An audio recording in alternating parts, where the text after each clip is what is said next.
وبركاته. الله أكبر الله أكبر الله أكبر الله أكبر أشهد أن لا إله إلا الله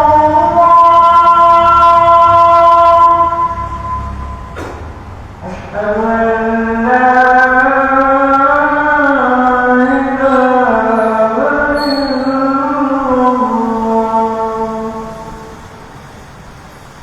أشهد أن محمدا رسول الله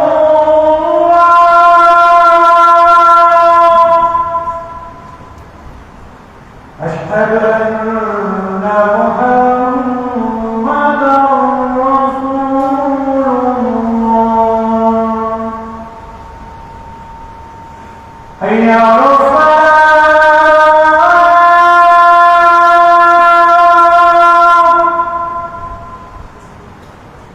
حي على الصلاة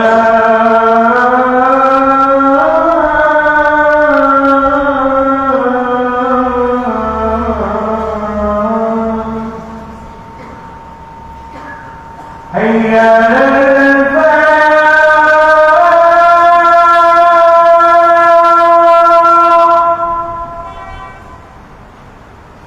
حي على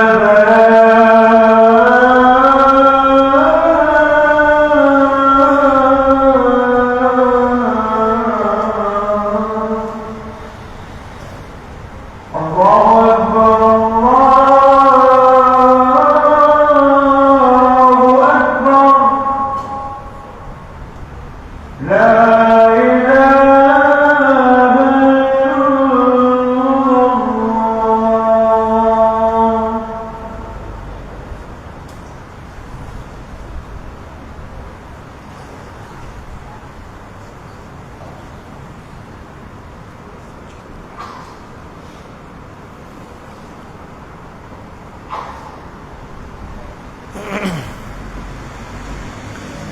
الحمد لله رب العالمين والصلاة والسلام على أشرف المرسلين وعلى آله وأصحابه أجمعين أما بعد.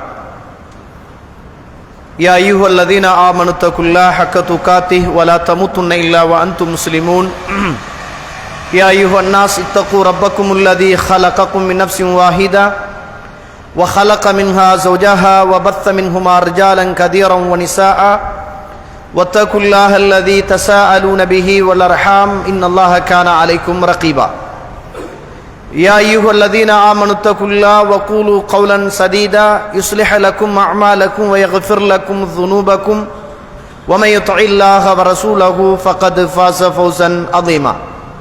فإن أصدق الحديث كتاب الله وخير الهدي هدي محمد صلى الله عليه وسلم والشر الأمور محدثاتها وكل محدثة بدعة وكل بدعة ضلالة وكل ضلالة في النار.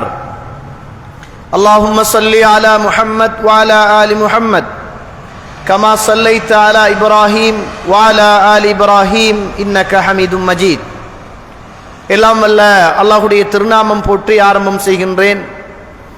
சலாத்தும் சலாமும் இறை தூதர் இறுதி தூதர் முஹம்மது ரசூலுல்லாஹ் ஸல்லல்லாஹு அலைஹி வஸல்லம் அவர்கள் மீதும் அவருடைய வாழ்க்கை வழிமுறைகளை இந்த உலகத்திலே பின்பற்றி வாழ்ந்த உத்தம சஹாபாக்கள் தொடர்ந்தவர்கள் துயர்ந்தவர்கள் இன்ஷா அல்லாஹ் கியாமத்துடைய நாள் வருகின்ற வரைக்கும் தூய்மையான இஸ்லாத்திலே வாழ்ந்து தூய்மையோடு மரணிக்க வேண்டும் என்ற நல்ல உள்ளங்கள் கொண்ட ஆண்கள் பெண்கள் வாலிபர்கள் வயோதிபர்கள் குறிப்பாக என்னையும் உங்களையும் ஈண்டெடுத்து எனக்கும் உங்களுக்கும் அறிவையும் அன்பையும் நேசத்தையும் பாசத்தையும் ஊட்டி வளர்த்து விட்டு இப்போது என்னையும் உங்களையும் விட்டு மறைந்து மண்ணறைகளிலே வாழ்ந்து கொண்டிருக்கின்ற என்னையும் உங்களையும் பெற்றெடுத்த தாயும் தந்தையும் இந்த மண்ணுக்கு மேலே வாழ்ந்து கொண்டிருக்கின்ற என்னையும் உங்களையும் பெற்றெடுத்த தாயும் தந்தையும் மீதும் அல்லாஹ்வுடைய அருளும் அன்பும் பாவ மன்னிப்பும் நரகத்தின் விடுதலையும் என்றென்றும் உண்டாக வேண்டும் என்ற இனிய பிரார்த்தனையோடு ஆரம்பம் செய்கின்றேன். கண்ணியத்திற்கும் பெருமதிப்புக்கும் உரிய இஸ்லாமிய சகோதரர்களே, வாலிபர்களே, அல்லாஹ்வுடைய நல்லடியார்களே, நானும் நீங்களும் தனிமை, கூட்டம், குடும்பம் எதுவாக இருந்தாலும் என்னையும் உங்களையும் படைத்து என்னுடைய உள்ளத்திலும் உங்களுடைய உள்ளத்திலும் மறைத்து வைத்திருக்கிற அத்துணையையும் மறைந்து கொண்டு அவதானித்து கொண்டு கேட்டுக்கொண்டு பார்த்து கொண்டிருக்கின்ற அந்த படைத்த ரப்புல் ஆலமீன் எல்லா சந்தர்ப்பத்திலும் என்னை பார்த்து கொண்டிருக்கிறான் என்ற பய உணர்வோடு நடந்து கொள்ளுமாறு முதலில் அடியேனுக்கும் அடுத்ததாக தாங்களுக்கும் தக்குவாவை கொண்டு உபதேசம் செய்கின்றேன், இறை கட்டளை பிறப்பிக்கின்றேன். கண்ணியத்திற்குரிய இஸ்லாமிய உறவுகளே, அல்லாஹ்வுடைய நல்லடியார்களே, அல்லாஹு தஆலா இந்த உலகத்தில் மனித சமூகத்தை படைத்து அந்த மனித சமூகத்துக்கு அந்த அல்லாஹு ரப்புல் ஆலமீன் எதை விரும்புகிறானோ அதை இந்த மனித சமூகத்துக்கு கொடுத்து அல்லாஹ் விரும்பக்கூடிய கட்டளைகளை இந்த உலகத்தில் அந்த மனித சமூகம் எடுத்து நடக்கிற போது அது உலகத்திலும் மறுமையிலும் வெற்றி பெற்ற சமூகம் என்று அல்லாஹும் அல்லாஹுடைய தூதரும் அதற்கு வெற்றி வாகை சூடி இந்த உலகத்தில் நீங்கள் வாழுகின்ற காலமெல்லாம் ஒன்று அல் குர்ஆன், அடுத்தது அஸ்ஸுன்னா, இது ரெண்டும் தான் உங்களுடைய இன்மை மறுமையுடைய வெற்றியின் நிதர்சனமான உண்மை என்று அதற்காக இறைவன் பல வேதங்களை இறக்கி அதற்காக அல்லாஹு தஆலா அந்தந்த சமூகத்திலே இருந்து பல ரசூல்மார்களை அல்லாஹ் தெரிவு செய்து அந்த சமூகத்துக்கு அல்லாஹு தஆலா சொன்னது எல்லாமே இந்த உலகத்தில் என்னை நீங்கள் வணங்க வேண்டும், அல்லாஹ் அல்லாத எந்த ஒரு வணங்கப்படுகிற தெய்வங்களையும் நீங்கள் வணங்கக்கூடாது என்பதுதான் அல்லாஹ் இந்த உலகத்துக்கு மனித சமூகத்துக்கு சொன்ன செய்தி. கண்ணியத்திற்குரிய இஸ்லாமிய உறவுகளே, அல்லாஹ்வுடைய நல்லடியார்களே, இந்த உலகத்தில் ஒரு மனிதனுக்கு கிடைக்குகிற இந்த ஹிதாயத் என்பது அது இந்த உலகத்தில் உள்ள சொத்து சுகங்கள் இன்பம் துன்பங்கள் எது கிடைத்தோ எது கிடைக்காவிட்டாலோ இந்த உலகத்தில் ஒரு மனிதன் நஷ்டவாளியாக அவன் மாறமாட்டான். மாறாக இந்த உலகத்தில் ஒரு மனிதனுக்கு கிடைக்க வேண்டிய இறைவனுடைய புறத்திலிருந்து கிடைக்குகிற இந்த ஹிதாயத் அவனுக்கு கிடைக்கவில்லை என்றால் கொஞ்ச கால உலக வாழ்க்கையில் வேண்டுமாக இருந்தால் உலகத்தை அவனால் அனுபவித்து வாழ முடியும். ஆனால் அதன் பிறகு அவன் மரணித்ததற்கு பிறகு மரணமில்லாத மறுமையுடைய வாழ்வில் அவன் தொடர் நஷ்டவாளியாக இருக்க முடியும். இந்த ஹிதாயத் என்பது, இந்த நேர்வழி என்பது அல்லது இந்த ஏகத்துவம் என்பது இது அல்லாஹ்வுடைய புறத்திலிருந்து கிடைக்குகிற ஒன்று. இது ரசூலுல்லாஹ் விரும்பினாலும் கிடைக்காத ஒன்று, ரசூலுல்லாஹ் முயற்சி செய்தாலும் கிடைக்காத ஒன்று. அல்லாஹ் யாருக்கு அவன் நாடுகிறானோ அவர்களுக்கு மாத்திரம் கிடைக்குகிற ஒன்று. அதனாலதான் ரசூலுல்லாஹ் இந்த உலகத்தில் தாய் தந்தை இல்லாமல் வளர்ந்த காலத்தில் ஒரு தாயுடைய ஒரு தந்தையுடைய இடத்திலிருந்து அல்லாஹ்வுடைய தூதரை கண்ணும் கருத்துமாக பாதுகாத்து வளர்த்தவர் அல்லாஹ்வுடைய தூதருடைய பெரிய தந்தை அபூ தாலிப் என்று சொல்கிறோம். அந்த அபூ தாலிபுடைய கடைசி நேரம் வரைக்கும் அல்லாஹ்வுடைய தூதர் விரும்பினார்கள். கடைசி நேரம் வரைக்கும் இந்த ஹிதாயத்து கிடைக்க வேண்டும் என்று ஆசைப்பட்டார்கள். அதற்காக வேண்டி மரண தருவாயில் இருந்த தன்னுடைய பெரிய தந்தையிடத்தில் மன்றாடினார்கள். ஆனால் அல்லாஹ்வுடைய தூதர் விரும்பிய போதும் மரண தருவாயில் இருந்த தன்னுடைய பெரிய தந்தையிடத்தில் மன்றாடிய போதும் அல்லாஹ்வுடைய நாட்டம் இல்லை என்பதற்காக அல்லாஹு தஆலா கொடுக்காமலே விட்டான் என்பதை குர்ஆன் சொல்கிறது. சூரத்துல் கஸஸ் 28வது அத்தியாயத்தின் 56வது வசனம், இன்னக லா தஹ்தி மன் அஹ்பப்த வலாக்கின் அல்லாஹ் யஹ்தி மை யஷா. நீங்கள் நினைக்கக்கூடியவர்களுக்கு, நீங்கள் விரும்பக்கூடியவர்களுக்கு இந்த ஹிதாயத் ஒன்றும் கிடைக்க மாட்டாது. அல்லாஹ் யாருக்கு நாடுறானோ அவர்களுக்குத்தான் இந்த ஹிதாயத் கிடைக்கும் என்று அல்லாஹ்வுடைய தூதரை பல கட்டங்களில் பாதுகாத்த, வளர்த்த, போஷித்த அல்லாஹ்வுடைய தூதருடைய பெரிய தந்தைக்கு அல்லாஹ்வுடைய தூதர் கிடைக்க வேண்டும் என்று விரும்பிய அந்த ஏகத்துவம் அல்லாஹ்வுடைய நாட்டத்தினால் இல்லாமல் போனது என்பதை பார்க்கிறோம். எனவே நானும் நீங்களும் இருக்குகிற இந்த மார்க்கம் என்பது இது நானும் நீங்களும் செய்த முயற்சி ஊடாக கிடைத்தது என்று நினைக்காதீர்கள். இறைவன் போட்ட பிச்சை தோழர்களே, அல்லாஹ்வுடைய நாட்டத்தினால் நானும் நீங்களும் குர்ஆனிலும் சுன்னாவிலும் ஒன்றுபட்டவர்களாக தெளிவுள்ளவர்களாக ஒரு இடத்தில் சேர்ந்திருக்கிறோமே தவிர இது என்னுடைய, உங்களுடைய, ஊருடைய முயற்சி என்று மாத்திரம் நினைத்து விடாதீர்கள். காலையில் ஒரு மனிதன் முஸ்லிமாக இருப்பான், மாலையில் காபிராகி விடுவான். மாலையில் அவன் முஸ்லிமாக இருப்பான், காலையில் அவன் காபிராகி விடுவான். எவ்வளவு ஒரு பயங்கரமான ஒரு செய்தி என்று யோசித்தது உண்டா? நம்ம எல்லாம் என்னமோ சந்தோஷத்தில் எந்த நாளும் வாழ்ந்து கொண்டிருக்கிறோம். ஆனா ரசூலுல்லாஹ் ஒவ்வொரு நாளுமே அல்லாஹும்ம யா முகல்லிபல் குலூப் சப்பித் கல்பி அலா தீனிக் என்ற துஆ கேட்டுக் கொண்டிருந்தார்கள். ரசூலுல்லாஹ்வுக்கு உள்ள பயம் நமக்கு இல்லை. ரசூலுல்லாஹ்வுக்கு உள்ள பயம் நமக்கு இல்லாம போயிடுச்சு. காரணம், அந்த அளவுக்கு நமக்கு நம்பிக்கையோடு இந்த உலகத்தில் வாழ்ந்து கொண்டிருக்கிறோம். கண்ணியத்துக்குரிய இஸ்லாமிய உறவுகளே, நானும் நீங்களும் இருக்கின்ற இந்த ஏகத்துவம் என்பது, இந்த தௌஹீத் என்பது அல்லது இந்த கொள்கை என்பது இது சாதாரண ஒன்றல்ல. அல்லாஹ்வுடைய தூதர் ஒரு உதாரணத்தின் ஊடாக ஒரு மனிதனுடைய மறுமையுடைய நிகழ்வை பற்றி ரசூலுல்லாஹ் சொல்றாங்க. என்ன அப்படி என்று கேட்டால், 6538வது செய்தி புகாரியிலே பதிவு செய்யப்பட்ட செய்தி. யுஜாஉ பில் காஃபிர் யௌமல் கியாமா, நாளை மறுமையுடைய நாளையில் அல்லாஹ் தஆலா அல்லாஹ்வை மறுத்த ஒரு இறை நிராகரிப்பாளனை அல்லாஹ் கொண்டு வருவான். மறுமையுடைய நாளையில் அல்லாஹ் கொண்டு வருவான். எவ்வளவு அழகான மார்க்கம் பாருங்கள். ரசூலுல்லாஹ் எவ்வளவு உதாரணத்தோடு மறுமையில் நடக்குகிற நிகழ்வுகளை, அமளி துமளிகளை அல்லாஹ்வுடைய தூதர் எங்களுக்கு ஏற்கனவே சொல்லித் தருகிறார்கள் என்பதை புரிந்து கொள்ளுங்கள். ரசூலுல்லாஹ் சொல்றாங்க, நாளை மறுமையில் அல்லாஹ் தஆலா அல்லாஹ்வை மறுத்த ஒரு இறை நிராகரிப்பாளனை அல்லாஹ் கொண்டு வருவான். அல்லாஹ் கொண்டு வந்து அந்த மனிதனிடத்தில் அல்லாஹ் கேட்பானாம், மனிதனே, இறை நிராகரிப்பாளனே, இப்போது உனக்கு ஏற்பட்ட இந்த துன்பத்துக்கும் கஷ்டத்துக்கும் பகரமாக உனக்கு உலகம் முழுக்க தங்கமாக இருந்து அந்த தங்கத்தை எல்லாம் தப்பித்துக் கொள்வதற்காக இப்போது நீ ஏற்பட்ட துன்பத்துக்கு பகரமாக உலகம் முழுக்க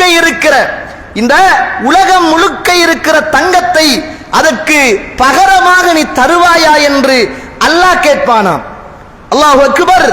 அந்த நேரத்தில் அந்த அமளிகளிலும் துமளிகளிலும் இருந்து மனிதன் தப்பித்துக் கொள்வதற்காக, அந்த இறை நிராகரிப்பாலான மனிதன் விடுபட வேண்டும் என்பதற்காக, யா அல்லாஹ், உலகம் முழுக்க இருக்கிற தங்கத்தை எல்லாம் இதற்கு பகரமாக நான் தந்து விடுகிறேன் என்று அல்லாஹ்விடத்தில் சொல்வானாம். அல்லாஹ் அக்பர். அந்த நேரத்தில் அல்லாஹ் அந்த இறை நிராகரிப்பாளனை பார்த்து சொல்வானாம், தோழனே, இந்த உலகத்தில் இதை விடவும் லேசான ஒன்றைத்தானே நான் உன்னிடத்தில் கேட்டேன். எனக்கு எதையும் இணை வைக்காமல் இந்த உலகத்தில் வாழு என்றுதானே நான் கேட்டேன் என்று அல்லாஹ் சொல்லுவானாம். இப்போது புரிகிறதா?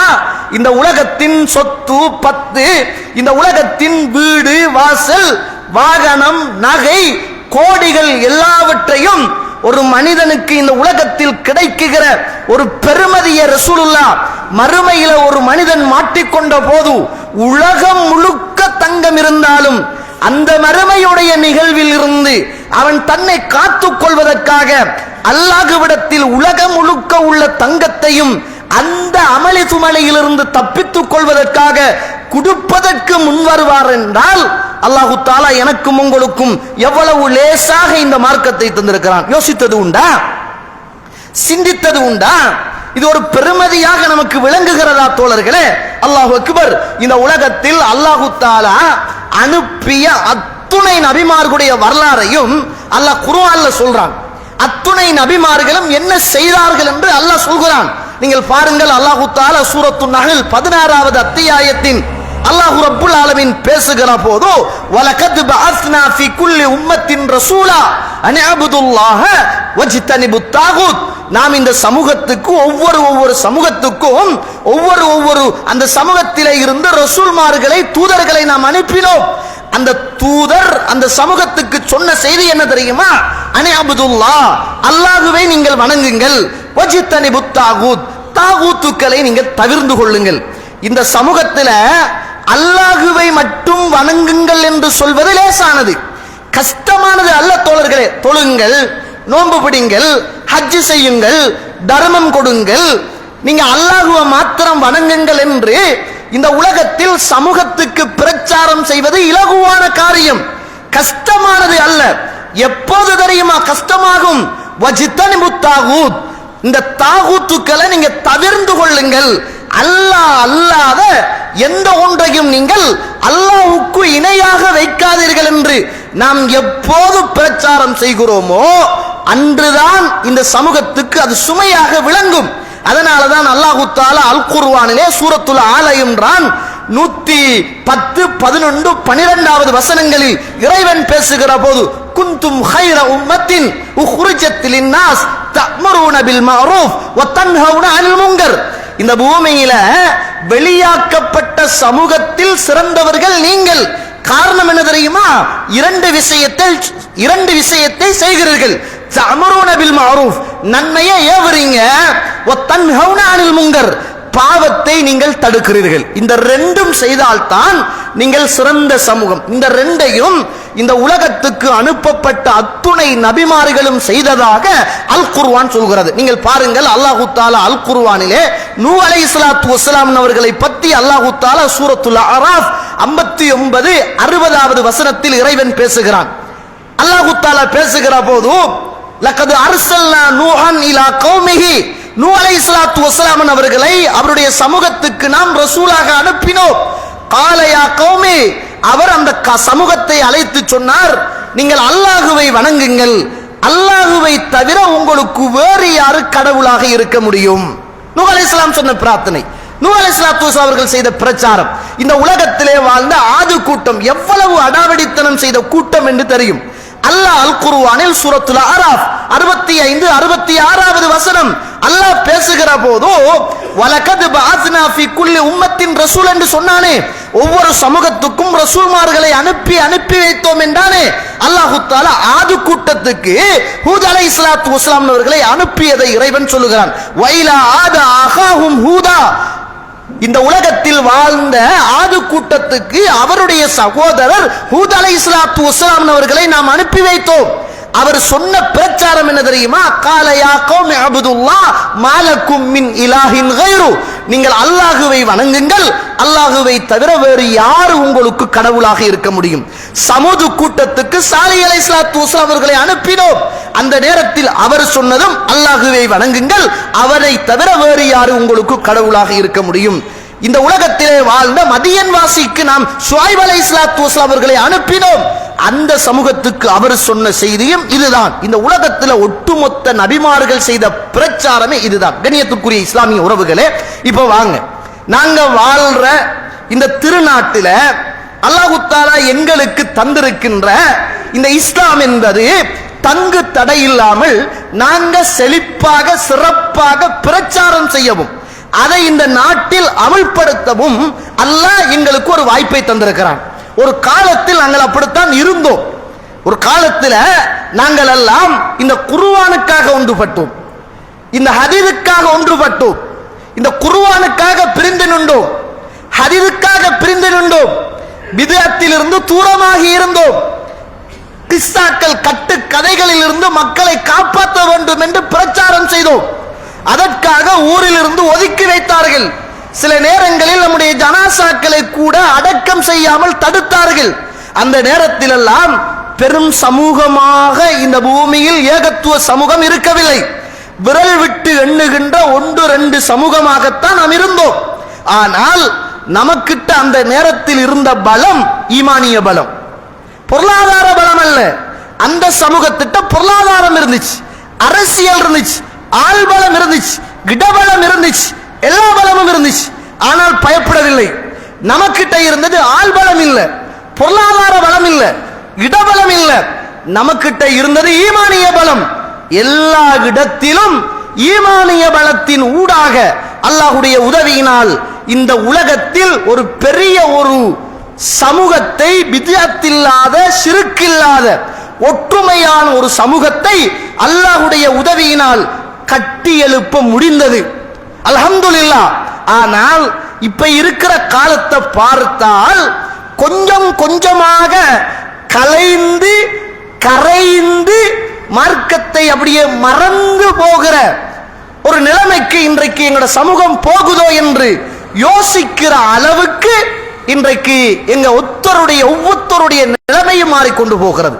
கண்ணியத்திற்குரிய இஸ்லாமிய உறவுகளே, இந்த இஸ்லாம் லேசாக கிடைத்த மார்க்கம் அல்ல. நமக்கு புகாரியில 3522வது செய்தி, இந்த உலகத்துல அபூதர் அல் கிஃபாரி ரலியல்லாஹு அன்ஹு அவர்கள் இஸ்லாத்தை ஏற்ற செய்தியை நான் சொல்லித் தரட்டுமா என்று அப்துல்லாஹ் இப்னு அப்பாஸ் ரலியல்லாஹு அவர்கள் இப்னு அப்பாஸ் ரலியல்லாஹு அன்ஹு அவர்கள் கேட்கிறார்கள். அப்பாஸ் அவர்கள் கேட்கிறார்கள், இஸ்லாத்தை அபூதர் அல் கிஃபாரி எப்படி ஏற்றுக்கொண்டார் என்பதை நான் சொல்லித் தரட்டுமா என்று அப்பாஸ் ரலியல்லாஹு அவர்கள் கேட்கிறார்கள். எப்படி தெரியுமா ஏற்றுக்கொண்டாரு? அவரு கிஃபார் கோத்திரத்தை சேர்ந்தவர். ரசூலுல்லாஹ் வந்து பிரச்சாரம் செய்கிறார் என்று கேள்விப்படுகிறார்.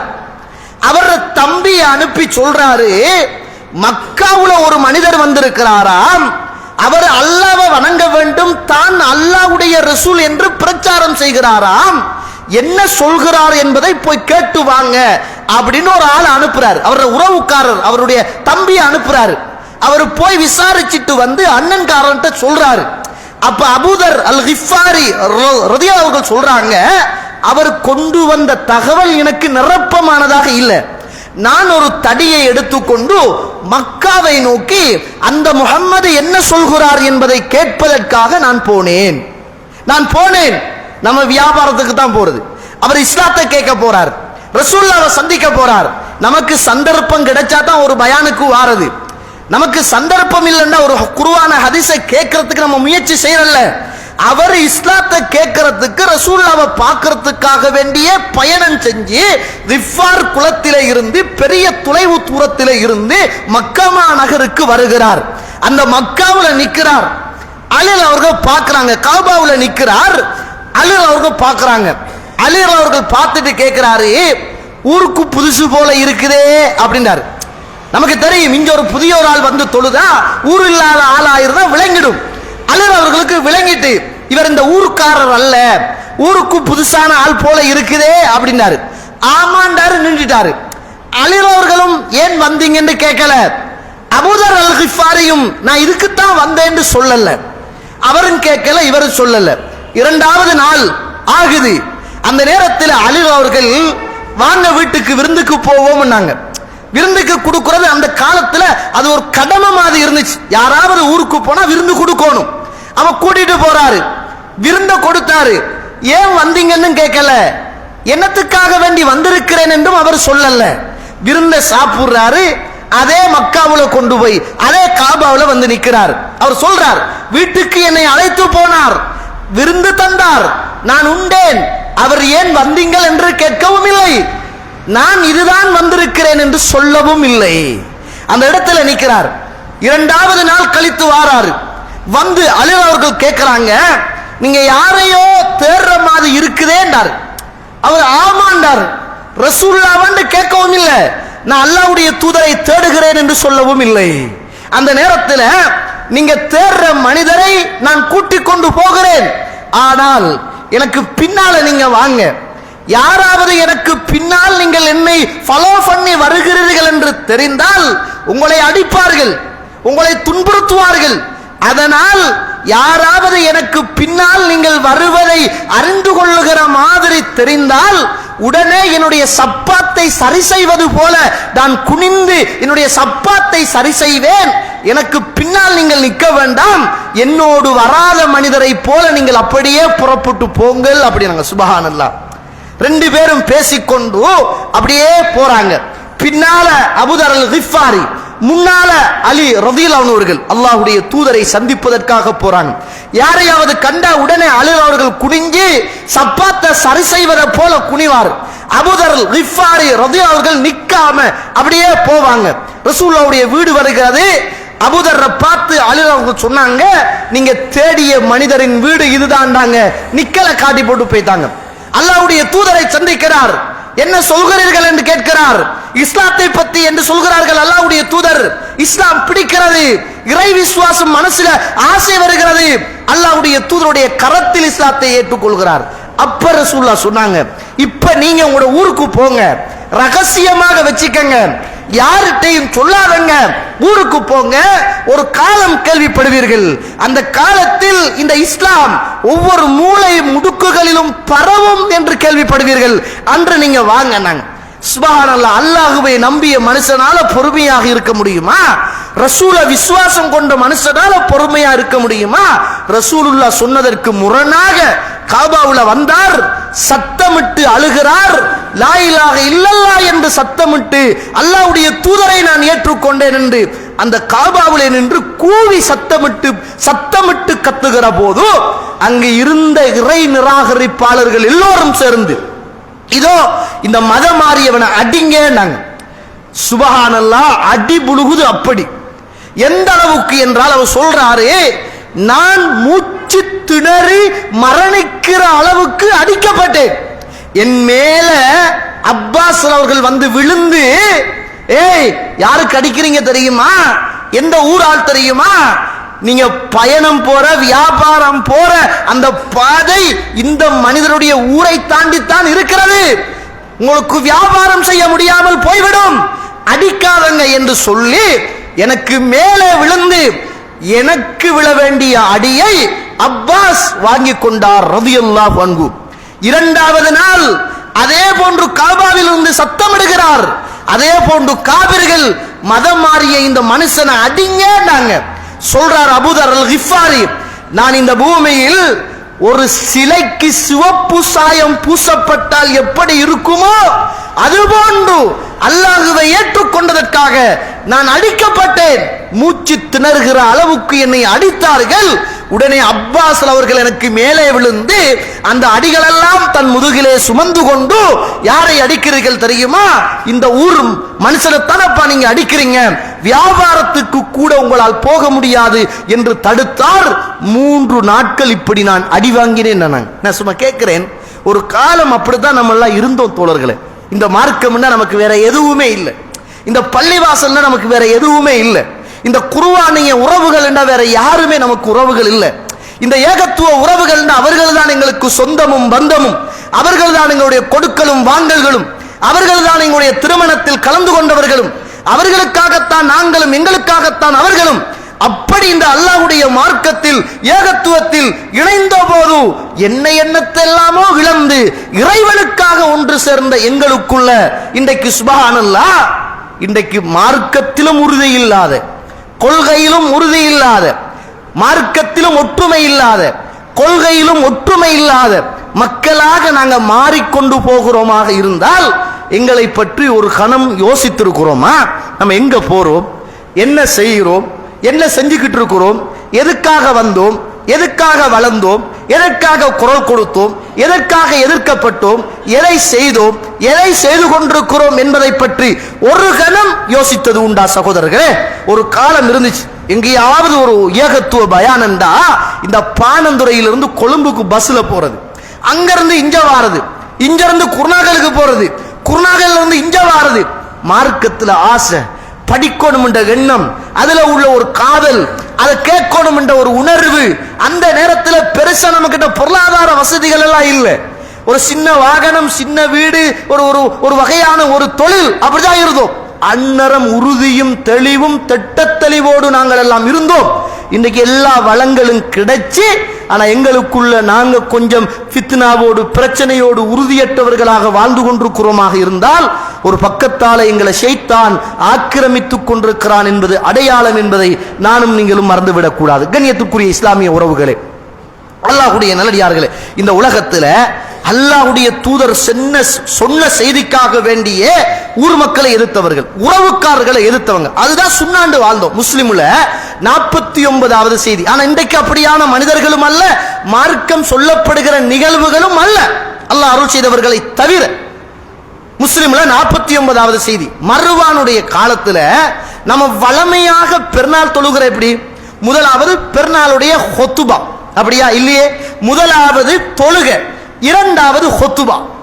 இதுதான் வளமையாக நம்ம சுன்னா அடிப்படையில் தொழுகிறது. மர்வானுடைய காலத்துல அதை மாத்தி முதலாவது ஹொத்துபா, இரண்டாவது தொழுக அப்படின்னு மர்வான் ஆட்சிக்கு வந்ததற்கு பிறகு யாரும் இதுக்கு பிறகு முதலாவது தொழக்கூடாது, ஹுத்பா செய்ய வேண்டும். எனவே நான் இன்றையிலிருந்து ரசூலுல்லாஹ்வுடைய அந்த சுன்னாவுக்கு முரணாக முதலாவது ஹுத்பாவும் இரண்டாவது தொழுகையும் அப்படின்னு உருவாக்கி விட்டார். சுப்ஹானல்லாஹ். சஹாபாக்கள் ரசூலுல்லாஹ்வுடைய மார்க்கத்தோடு வளர்ந்தவங்க தானே. ஒரு சின்ன மார்க்கத்துக்கு முரணான காரியம் என்றா பொறுத்து கொண்டிருப்பாங்களா? மனசு பதறுமே, துடிப்பாங்களே, எழும்புவாங்களே. உடனே எழும்பினார் சயீத் ரலியல்லாஹு அவர்கள். எழும்பி மர்வானை பார்த்து, இது என்ன புதுசா இருக்குது, ரசூலுல்லாஹ்வுடைய காலத்துல முதலாவது தொழுகை தானே, இரண்டாவது தானே ஹுத்பா, இது என்ன நீங்க மாத்தி முதலாவது ஹுத்பாவும் இரண்டாவது நீங்க தொழுகையும் என்று எப்படி உங்களால செய்ய முடியும் அப்படின்றார். அந்த நேரத்தில் மர்வான் சொல்றார், இதுதான் இப்ப மாற்றப்பட்டாச்சு அப்படின்னு. அந்த நேரத்தில் சயீத் அவர்கள் அந்த சபையில இருந்து சொல்றாங்க, அல்லாஹ்வுடைய தூதர் ஸல்லல்லாஹு அலைஹி வஸல்லம் அவர்கள் சொன்னார்கள், மன் ரஆ மின்கும் முன்கரன், யார் ஒருவர் சுன்னாவுக்கு மார்க்கத்துக்கு முரணான வெறுக்கத்தக்க ஒரு காரியத்தை காண்கிறாரோ ஃபல்யுகையிர், அவர் அதை தன்னுடைய கரத்தால் தடுக்கட்டும். அல்லாஹ்வுடைய தூதர் சொன்னார்கள், அல்லது நாவால் அதை தடுக்கட்டும், அல்லது அந்த இடத்திலே இருந்து அவர் தூரமாகட்டும். அதுதான் ஈமானுடைய ஆக அடிப்பகுதி என்று அல்லாஹ்வுடைய தூதர் ஸல்லல்லாஹு அலைஹி வஸல்லம் சொன்னாங்க. கண்ணியத்திற்குரிய இஸ்லாமிய உறவுகளே, அப்படிதான் இருந்தோம். ஒரு காலத்துல ஒரு கல்யாணம் நடக்கும், அந்த கல்யாணத்துல பிதுஅத்து நடக்கும், பிதுஅத்தை இருந்து தூரமாயிடுவோம், அந்த சபைக்கு வரமாட்டோம். ஒரு ஜனாசா இருக்கும், அந்த ஜனாசாவை வச்சு பிதுஅத்து செய்வாங்க, நம்ம தூரமாயிடுவோம், வரமாட்டோம். இஸ்லாத்துக்கு முரணான பிதுஅத்தான ஷிர்கான ஒரு காரியம் இருக்கிற போது அதுல நெருக்கமாக நாம் நிற்க மாட்டோம். ஒரு தொங்கல்ல ஒரு ஓரத்துல பிரிஞ்சு தூரமாகிடுவோம்.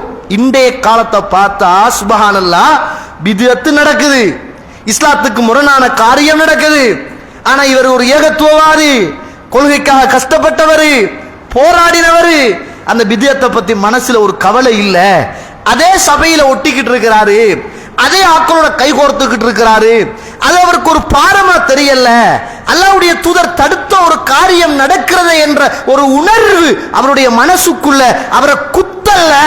எல்லாரோடையும் சேர்ந்து சமாளிச்சு சிரிச்சு கை கொடுத்து, இங்க வந்தா இங்க, அங்க போனா அங்க என்று சொல்லுகிற நிலைமை அல்லாஹ் அருள் செய்தவர்களை தவிர இன்றைக்கு மாறிக்கொண்டு போகின்ற ஒரு காலத்தில் நானும் நீங்களும் வாழ்ந்து கொண்டிருக்கிறோம். கண்ணியத்துக்குரிய இஸ்லாமிய உறவுகளே, அல்லாஹ்வுடைய நடிகார்களே, இந்த நிலைமை மாற வேண்டும். நாங்கள் எல்லாம் சூரத்து நிசா 140வது வசனம், அல்லாஹ் தஆலா அல் குர்ஆனிலே எல்லா விஷயங்களையும் இறக்கி வைத்ததாக பேசுகிற போது, அன் இதா சமிஅத்தும் மின் ஆயாத்தில்லாஹ், அல்லாஹ்வுடைய வசனங்கள் பரிகாசம் செய்யப்படுவதை நீங்கள் கேட்டால், யுஸ்தஸு பிஹா, அல்லது பரிகாசம் செய்யப்படுவதை, அல்லது யுக்ஃபர் பிஹா, அல்லது மறுக்கப்படுவதை கேட்டால், ஃபலா தக்உது மஅஹும், அவர்களோடு சேர்ந்து நீங்கள் உட்கார வேண்டாம். குர்ஆன் வசனம் தோழர்களே, ஒரு பிதஅத்தான சபை, ஒரு ஷிர்கான சபை, அல்லாஹ்வை கேவலப்படுத்துற ஒரு சபை, ரசூலுல்லாஹ்வை கொச்சப்படுத்துற ஒரு சபை, அதுல போயிட்டு அவங்களோட நீங்க உட்காராதங்க.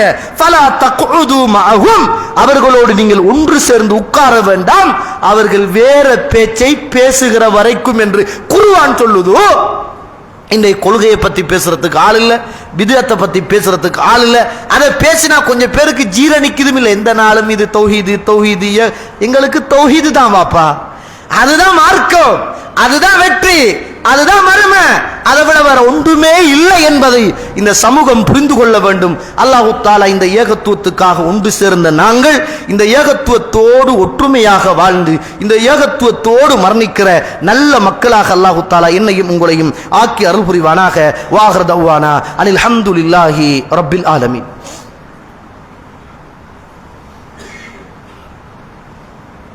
அல்ஹம்துலில்லாஹி ரப்பில் ஆலமீன் வஸ்ஸலாத்து வஸ்ஸலாமு அலா அஷ்ரஃபில் முர்சலீன் வ அலா ஆலிஹி வ அஸ்ஹாபிஹி அஜ்மஈன். அம்மா பஅத். கண்ணியத்துக்குரிய இஸ்லாமிய உறவுகளே, அல்லாஹ்வுடைய நல்லடியார்களே, இந்த மார்க்கம் என்பது மிக கஷ்டத்தோடு தியாகத்தோடு வளர்ந்து அல்லாஹ்வுடைய உதவியினால் அன்றைக்கும் இன்றைக்கும் இது தியாகத்தோடு தான் வளர்ந்து கொண்டிருக்கும் என்ற முன்னறிவிப்போடு இந்த இஸ்லாம் இந்த பூமியில் மலர்ந்து கொண்டிருக்கிறது என்பதுதான் யதார்த்தமானது. கணியத்திற்குரிய இஸ்லாமிய உறவுகளை, இதற்கு முன்னர் வாழ்ந்த சமூகம் இதற்காக நிறைய தியாகம் செய்திருக்கிறார்கள்.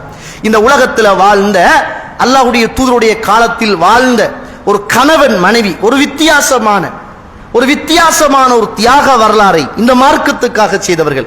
உம்மு சலமா, அபு சலமா என்று சொல்லுகின்ற ஒரு கணவனும் மனைவியும். இவர்கள் அல்லாஹ்வுடைய தூதருடைய காலத்தில் மக்காவில் வாழ்கிறார்கள். ஆரம்பத்தில் இஸ்லாத்தை ஏற்றுக்கொண்ட போது இவர்களும் இஸ்லாத்தை ஏற்றுக்கொள்கிறார்கள். மக்கா வாசிகள், 2 பேருமே மக்கா வாசிகள். மக்காவிலே தான் தன்னுடைய சொந்த பூர்வீகம். 2 பேரும் அங்கு திருமணம் முடித்தவர்கள். 2 பேரும் இஸ்லாத்திலே ஏற்றுக்கொண்டார்கள். அல்லாஹ்வுடைய தூதர் இஸ்லாத்தை மக்காவில் சொல்லுகிற போது, மக்கத்து காபிகள் தடுத்து நிறுத்துகிற போது, முதலாவது அல்லாஹ்வுடைய தூதர் அந்த மண்ணிலே இருந்து அபிசீனியா போவதற்காக சஹாபாக்களுக்கு அனுமதி வழங்கிய போது, அந்த மண்ணிலே இருந்து அபிசீனியாவை நோக்கி இந்த 2 பேரும், அபு சலமா, உம்மு சலமா ரலியல்லாஹு அன்ஹுமா, 2 பேரும் போகிறார்கள். மார்க்கத்துக்காக போகிறார்கள், தொழிலுக்காக அல்ல, உறவுகளுக்காக அல்ல, ஊருக்காக அல்ல. இந்த கொள்கைக்காக வேண்டி 2 பேரும் இணை பிரியாத கணவன் மனைவியாக போகிறார்கள். அவ்வளவு சந்தோஷமான வாழ்க்கை. ஊரே பார்த்து ஆச்சரியப்படுகிற அளவுக்கு கணவனும் மனைவியும் ஒற்றுமையாக வாழ்வார்கள். அல்லாஹ்வுடைய தூதருடைய மார்க்கத்தில் ஒற்றுமையாக வந்தார்கள். அல்லாஹ்வுடைய தூதர் ஹிஜ்ரத்துக்கு அனுமதி கொடுத்த போது ஒற்றுமையாக அந்த மக்கமா நகரத்திலே இருந்து அபிசீனியா நோக்கி ஒன்றாகவே ஹிஜ்ரத்து போனார்கள். அபிசீனியாவிலே இருந்து ஒன்றாக வந்தார்கள், மீண்டும் மக்காவில் ஒன்றாக வாழ்ந்தார்கள். இதற்கு மேல மக்காவில் வாழ முடியாது என்ற கட்டம் வந்த போது அல்லாஹ்வுடைய தூதர் மதீனாவுக்கு போவதற்கான அந்த ஹிஜ்ரத்துக்கான அனுமதியை ரசூலுல்லாஹ் கொடுக்கிறாங்க. அந்த நேரத்தில் அபு சலமா, உம்மு சலமா ரலியல்லாஹு அன்ஹுமா 2 பேரும் இதுக்கு மேல இந்த மக்காவுல வாழ இயலா, நம்ம இஸ்லாத்தை பின்பற்றண்டால் மதீனாவுக்கு தான் போகணும், அங்க போயிடுவோம் அப்படின்னு சொல்லி 2 பேரும் போறதுக்காக புறப்படுறாங்க. சுப்ஹானல்லாஹ், 2 பேரும் போறதுக்காக புறப்பட்டு மக்காவுடைய எல்லைக்கு வருகிற போது உம்மு சலமாவுடைய குடும்பம் ஓடி வருகிறது. அபு சலமா, இதுக்கு பிறகு நீங்க போறண்டா எங்கட பிள்ளைய விட்டுட்டு போங்க, நீங்க 2 பேரும் போக இயலாது. ஒரு கை குழந்தையும் இருக்குது, அந்த டைம்ல ஒரு கை குழந்தையும் இருக்குது. நீங்க போறண்டா மனைவியை விட்டுட்டு தாராளமாக மதீனா நோக்கி போகலாம், இல்ல 2 பேரும் தான் போகணும் என்றால் முடியாத காரியம் அப்படின்னாங்க. என்ன போராட்டம் தோழர்களே! மனைவியா மார்க்கமா, அல்லாஹ்வுடைய அழைப்பா, மனைவியுடைய பாசமா, பிள்ளை பாசமா, அல்லது மதீனாவுக்கான பயணமா? மனசுல துடியாய் துடிக்கிறது போராட்டம். சுப்ஹானல்லாஹ், 2 பேரும் ஒன்றாக வாழ்ந்து ஒரே பிரச்சனை இல்லாம வாழ்ந்து ஊரு உலகம் உற்று பார்க்கிற அளவுக்கு ஆச்சரியமாக வாழ்ந்த 2 உறவுகளும் கணவன் மனைவி அல்லாஹ்வுடைய மார்க்கத்துக்காக 2 பேரும் ஒன்றாக போவோம் என்ற நேரத்தில் ஊர் மக்கள் குடும்பம் வந்து பிரிச்சு வைக்க பார்க்கிறாங்களே என்ற வேதனையோட அந்த நேரம் அபு சலமா முடிவெடுக்கிறார். உம்மு சலமா, நீங்கள் வேண்டாம், இதுதாங்க மார்க்கம், நீங்கள் வேண்டாம். அன்பு மனைவியே, நீ வேண்டாம், பெத்த பிள்ளை எனக்கு வேண்டாம், அல்லாஹ்வுடைய மார்க்கம் மட்டுமே எனக்கு போதுமானது, நான் போகிறேன் என்று மக்கமா நகரத்தில் பாசமான மனைவியையும் பெத்த பிள்ளையையும் விட்டுவிட்டு பிரிந்து போகிறார். குபா என்று சொல்லுகிற மதீனாவிலே உள்ள இடத்திலே போய் வாழ்கிறார். சுப்ஹானல்லாஹ், மனைவியுடைய பாசத்துக்கு ஒரு உதாரணம் சொல்லட்டுமா? ஒவ்வொரு நாளும் கைக்குழந்தையோடு வருவார். எந்த இடத்தில் தன்னுடைய கணவர் அபு சலமா விட்டு போனாரோ ஒவ்வொரு காலையிலும் மாலையிலும் மக்கமா நகரத்தில் தன் கணவர் விட்டு போன அந்த இடத்திலே வந்து அந்த இடத்துல அவர் போன வழியை பார்த்து அழுவார்கள். காலையிலும் அழுவார், மாலையிலும் அழுவார். சில நேரங்களில் ஒரு கவிதை படிப்பார். 2 பேரும் ஒன்றாக வாழ்ந்தோமே, ஒன்றாக எல்லா இடத்திலும் பயணம் செய்தோமே, இந்த மதீனாவுக்கான பயணத்தில் இந்த பாவிகள் நம்மளை பிரித்து விட்டார்களே என்று கண்ணீர் வடிப்பார்கள். காலையிலையும் வருவா, பின்னரமும் வருவா, குழந்தையோட வருவா, வழியை பார்ப்பார், கணவர் வருவார் என்று எதிர்பார்ப்பார், அந்த இடத்திலே அழுவார்கள். சுப்ஹானல்லாஹ், போன கணவர் வரவே இல்லை. பல நாளாக அழுது கொண்டே இருக்கிறார். ஒரு நாள் கல் நெஞ்சமும் கூட கரைந்து விடும் என்று சொல்வாங்களே, இந்த உம்மு சலமா ரலியல்லாஹு அன்ஹா அவருடைய குடும்பத்தை சார்ந்த ஒரு மனிதர் பார்க்கிறாரு. இந்த உம்மு சலமா ஒவ்வொரு நாளும் வாரா, அவர் போன பாதையை பார்க்கிறார், மக்காவுடைய எல்லைக்கு வாரா, மனம் தாங்க முடியாம அழுகிறார். நல்லா வாழ்ந்த 2 பேரை பிரிச்சிட்டோமே அப்படின்ற ஒரு வேதனையில உம்மு சலமாட்ட போய் சொல்றாரு, இங்க பாருங்க, நான் உங்களுக்கு ஹெல்ப் பண்றேன், நீங்க மதீனாவுக்கு போறீங்களான்னு கேட்கிறார். அல்லாஹ்வுடைய உதவி எப்படி இருக்கும், சந்தோஷம் ஆண்டாங்க. சுப்ஹானல்லாஹ், அல்லாஹ்வுடைய உதவியினால் யாருக்கும் தெரியாமல் மக்காவிலே இருந்து அந்த மனிதருடைய உதவியோடு மதீனா நகரம் போய் சேர்க்கிறார்கள். போய் சேர்ந்து நிம்மதியாக கணவனோட அவ்வளவு சந்தோஷமாக அந்த பிள்ளையோட கணவன் மனைவி குடும்பமாக வாழ்றாங்க. இப்போதுதான் அல்லாஹ்வுடைய சோதனை ஆரம்பம் தோழர்களே, இப்போதுதான் அல்லாஹ்வுடைய சோதனை ஆரம்பம். இப்ப கொஞ்ச காலம் வாழ்ந்து மதீனாவுல போய் கொஞ்ச காலம் கழித்த உடனே ஊரு மக்கா, உறவுகள் மக்கா, கணவனுடைய குடும்பம் மக்கா, மனைவியுடைய குடும்பம் மக்கா, எல்லாருமே மக்கா. மக்காவுல இருந்து வெறுத்து வந்தது அல்லாஹ்வுடைய தூதர் இந்த மார்க்கம் என்ற ஒரே ஒரு காரணத்திற்காக. சுப்ஹானல்லாஹ், அல்லாஹ்வுடைய சோதனை அங்குதான் ஆரம்பமாகிறது. எந்த கணவனும் மனைவியும் சந்தோஷமாக எந்த ஊரில் ஒரு அனாதையாக அல்லது எந்த ஊரில் ஒரு அகதிகளாக வாழ்ந்தார்களோ அந்த இடத்தில் அல்லாஹு தஆலா அபூ சலமாவுடைய உயிரை அல்லாஹு தஆலா கைப்பற்றுகிறார். எப்படி சோதனையா இருக்கு யோசிச்சு பாருங்க. லேசான சோதனையா தோழர்களே? எப்படி இருக்கும் சோதனை? தாங்க இயலுமா? ஒரு பெண்ணால தாங்க இயலுமா? எப்படி இந்த சோதனை எப்படி ஈடு செய்யறது? அல்லாஹ்வை நம்பி வந்த பயணத்தில் தனக்கு துணையாக இருந்த கணவர் இல்லை என்றால் பார்த்த முகமெல்லாம் வேத்து முகம். அல்லாஹ்வுடைய பாதைக்காக வேண்டி வந்தோம். சொந்த குடும்பமோ பந்தமோ சொந்தமோ கணவன் வழியோ தாய் வழியோ மனைவி வழியோ எதுவும் இல்லாத ஒரு நிற்கதியான அந்த நேரத்தில் அழுது வேதனையை தீர்த்து கொள்வதை தவிர வேற வழியே இல்லை.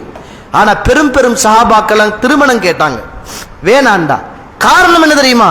இந்த அபூ சலமாவுடைய இடத்துல அவருடைய பாசத்துல வேற எந்த மாப்பிள்ளையும் என்னால வச்சு பார்க்கலாம், வேணாண்டா. தட்ட தனிய பிள்ளையோடு வாழ்ந்து வந்தான்.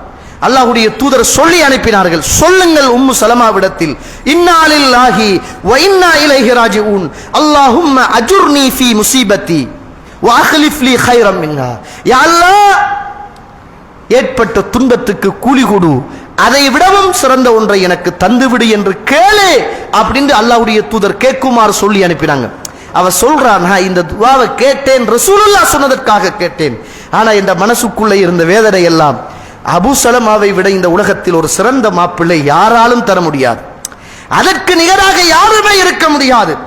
அல்லாஹ்வுடைய தூதர் சொல்லிட்டார்களே என்பதற்காக அதை நான் ஓதினேன். வயசு போய் கொஞ்ச காலம் தன்னம் தனியாக அங்கே வாழ்ந்து கொண்டிருக்கிற போது பிற்காலத்தில் அல்லாஹ்வுடைய தூதரே வந்து, உம்மு சலமாவே, உங்களை நான் திருமணம் முடித்துக் கொள்ளட்டுமா என்று அல்லாஹ்வுடைய தூதர் கேட்டார்கள்.